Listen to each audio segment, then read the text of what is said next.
Right, what we're going to do today is, as you can see, this is the red 205, which we haven't done a video on this one for a long old time, and it's Mike that owns this car now. I sold it to him last year, and been slowly sort of getting it back up to standard again after I had a little bit of an accident here. You might remember in a previous video that it was all bent up because a tree had fallen on the car, and subsequently we lost the original boot lid that was smashed. We had to get a temporary one put on in the meantime, which is this one here. But we've managed to find a better boot lid, which is just this one here, and it's a phase 2 one, which is very important. You've got to be careful when buying a 205 boot lid that you get the right phase. Phase 1 ones are slightly different to these, and also the bolt locations can be different. You have sort of a 2-stud pattern, you have a 1-stud pattern. You need to make sure you get the right one. So this is the right one for this car, being a phase 2 later car, and we're going to attempt to fit it today.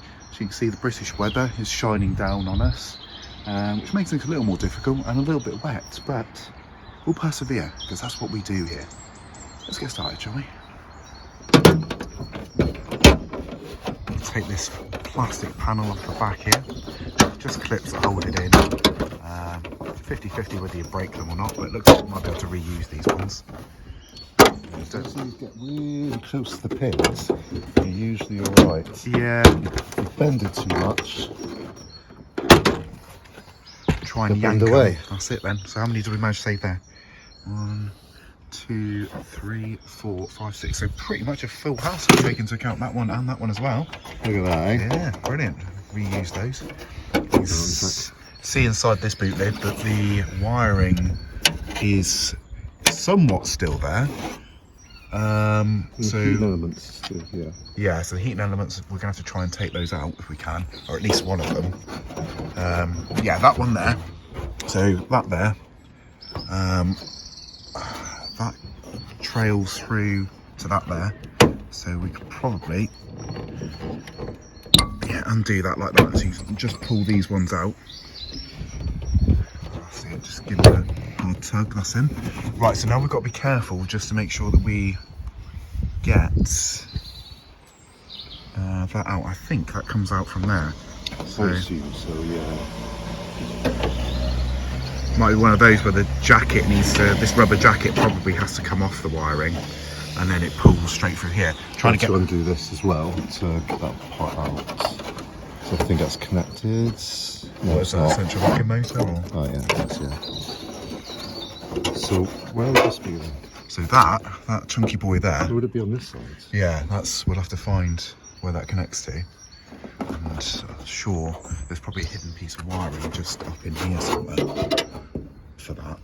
Yeah. But we'll find that. Hopefully it pulls through with this one. That would be good. So yeah, I think that rubber jacket has to come off. So. But how is the question? We'll have a look at that. We'll be right back momentarily. First things first, I think this is going to be a 10mm bolt either side here. We've got to be careful with this boot lid that we're fitting to make sure that this is taking into account the fact that the body shell here is slightly bent on the roof. So for us to be able to successfully fit that boot lid, we're going to have to emulate what this one's doing. So that has to be slightly ajar, that one has to be flat. So let's get our 10mm and just have a little look and see what we can do. We're going to do that before taking the struts off, just purely because if you take the gas struts off first and then attempt to take the bolts out, there's a good chance the boot lid's just could end up on the floor. At least this gives you first warning that if it's going to move or anything like that, you can catch it just before it ends up tipping. You know, there's probably a more professional way to do that. We're not professionals here, so not Birdie and Doyle.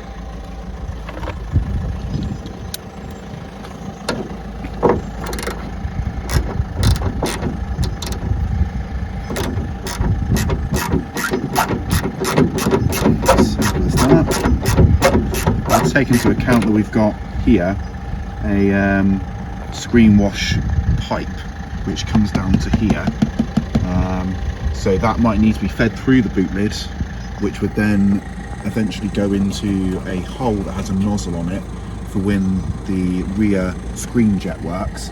Again, we'll take that into account once the other boot lid's on, You want to make sure that's successful in its execution first.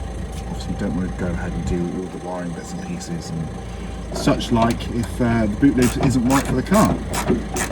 Be more work in the grand scheme of things. A similar situation on the left there, that you've got the wiring, which is for your wiper, your central lock-in, depending on what model you've got. A lot of base models, the later ones, didn't have central lock-in, but this one does. And obviously, the more important part is your heated screen elements, which is what we were mincing around with a minute ago. Try and see whether we can get that going. I'm going to use sort of like Wagyu type clips to connect the wiring from the boot lid back up to the loom in the body. And in theory, if all the wires connect and they're nicely colour coordinated, we should be able to get some electricity going to the boot lid. That should be the end result.